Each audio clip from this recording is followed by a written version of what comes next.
आज मुझे जीवन का एक किस्सा याद हो आया है जब मैं एक पढ़े लिखे विद्वान बुजुर्ग के सामने बैठा था। उन्होंने कटाक्ष करते हुए कहा कि यह सब क्या है, ज्योतिष, जब देखो ज्योतिष। मैं नहीं मानता ज्योतिष को। तुम लोग करते क्या हो? कागज़ पे कुछ लकीरें खींचते हो, कुछ गुणा भाग करते हो और जनता को बेवकूफ़ बनाते हो। ऐसा थोड़ा ही होता है। तुम कोई भगवान हो जो तुम पहले से ही कुछ भी बता दोगे? यदा कदा तो किसी का भी तुक्का सही निकल सकता है। मैंने उन्हें समझाने का प्रयास किया, पर वे कहाँ मानने वाले थे। फिर मैंने उनसे कहा, ठीक है, मैं आपकी बात को मानता हूँ, लेकिन मैं आपसे कुछ प्रश्न करूँगा। यदि आप को मालूम हो तो उत्तर देना, अन्यथा नहीं देना। बोले, विदेशी कंपनियां इतनी बड़ी बड़ी करोड़ों रुपए की इन्वेस्टमेंट करके आज आदमी चांद पे पहुंच गया है, तुम बात कर रहे हो यहाँ बैठे बैठे। मैंने कहा, आप उत्तर तो दीजिए। बोले, ठीक है, पूछो। मैंने कहा, अभी क्या समय हुआ है? बोले, दिन के 2 बजे हैं।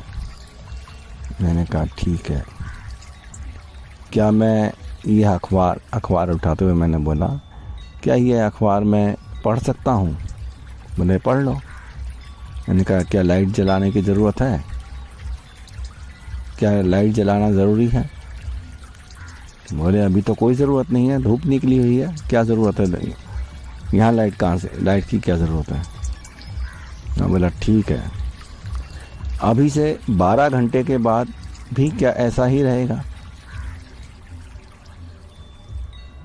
बोले, अजीब आदमी हो यार, 12 घंटे के बाद तो रात होगी, बिना लाइट के कैसे देख सकोगे? संभव ही नहीं है, लाइट तो जलानी ही पड़ेगी। बल्कि यहाँ तो ठंड भी होगी, अंदर कमरे में बैठना पड़ेगा हीटर लगाकर। ठीक है, अच्छा एक बात बताइए, यह तो गेहूं की फसल लगाई हुई है ना? बोले, हाँ। तो इसको लगभग 3-4 महीने के बाद काटा जाएगा? हाँ। तो फिर उसके 2-4 दिन के बाद तो दूसरी बार लगा दिया जाना चाहिए, लगाया जाएगा। बोले, ऐसा थोड़ी होता है, ये तो दिवाली पे लगेगी, होली पे थोड़ी लगेगी। ठीक है, लेकिन क्यों? क्योंकि होली पे तो लगेगी तो आगे गर्मी है, गर्मी में गेहूं नहीं हो पाता, उसे ठंडा चाहिए। अच्छा, अभी तो दिसंबर का महीना चल रहा है। आप एक बात बताइए कि अभी से 6 महीने के बाद भी हमें इतने ही कपड़े पहनने पड़ेंगे क्या, जैसे अभी पहने हैं? फिर आश्चर्य से उन्होंने देखा। बोले, 6 महीने के बाद तो गर्मी होगी, पसीने छूट रहे होंगे, क्या मूर्ख हो, इतने गर्म कपड़े पहनोगे? तब तो कूलर एसी चलाने पड़ेंगे। ठीक है, इसी प्रकार से कई क्वेश्चन पूछे मैंने, प्रश्न पूछे उनसे, सबका जवाब वो देते गए। फिर मैंने पूछा कि आपको कैसे पता कि 6 महीने के बाद में गर्मी होगी? मैंने तो एक अंक का प्रयोग किया है, 6। शुरुआत में 12 का अंक प्रयोग किया था कि 12 घंटे के बाद दिन होगा कि रात। मैं तो अंकों का प्रयोग कर रहा हूँ, केवल गणित।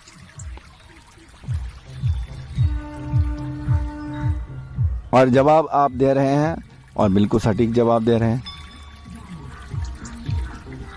आपको कैसे मालूम? बोले, सब जानते हैं। भाई, सबकी बात नहीं, आपको मालूम है, आपने सही जवाब दिया। और मैंने आपसे प्रश्न में अंकों के गणित के आधार पर पूछा है। मैंने आपसे कोई मशीन का प्रयोग नहीं करवाया, ना मैंने किया, ना आपने, ना किसी ने, ना कुछ और। जिस प्रकार ये सामान्य ज्ञान है आपके लिए, क्योंकि आपको मालूम है, आपके पास उतना बुद्धि विवेक है कि आप इस गणित को समझते हो और उसके आधार पर आप कैलकुलेशन लगा सकते हो कि कब मौसम बदलेगा, कब दिन होगा, कब रात होगी, कब कौन सी फसल लगाने से लाभ होगा, कब नहीं होगा,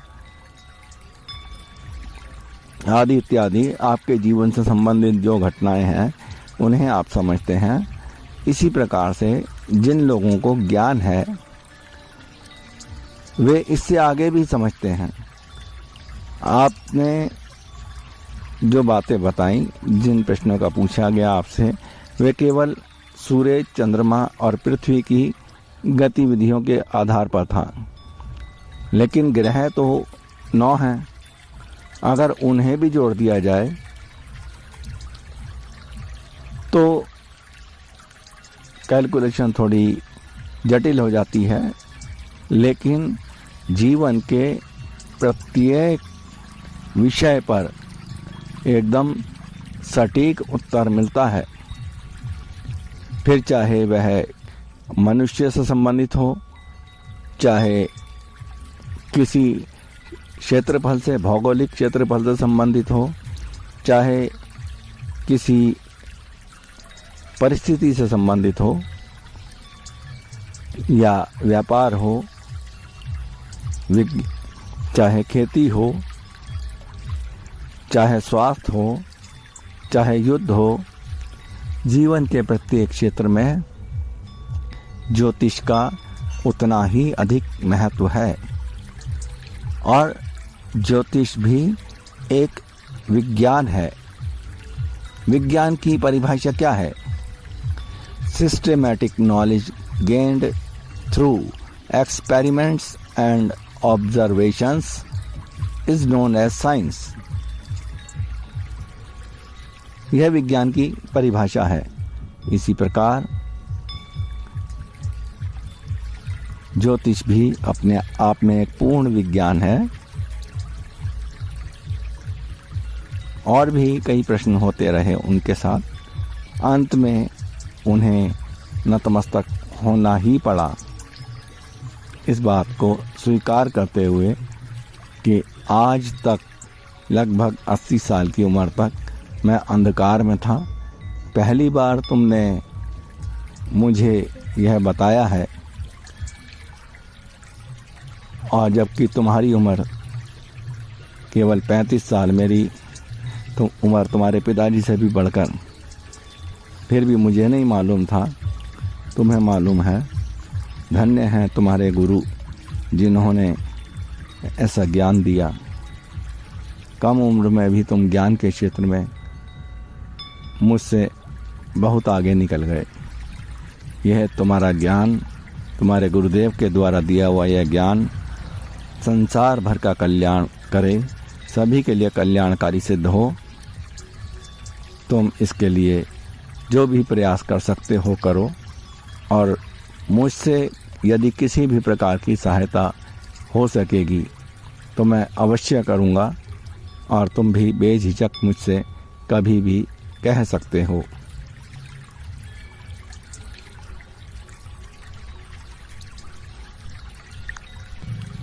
यह केवल एक घटना या संयोग नहीं था, बल्कि यह उन सब के लिए भी एक इशारा करते हैं जो लोग ज्योतिष का विरोध करते हैं, अज्ञानतावश ही सही, लेकिन ज्योतिष सत्य है, ज्योतिष पूर्ण है। हालांकि ज्योतिष के साथ साधना नितांत अनिवार्य है, फिर भी ज्योतिष अपने आप में ही एक विज्ञान है जो विशेष रूप से गणित पर आधारित है। आज से हजारों लाखों वर्ष पहले ऋषि मुनियों ने जो ज्ञान दिया वह आज भी उतना ही सार्थक है। जय गुरुदेव।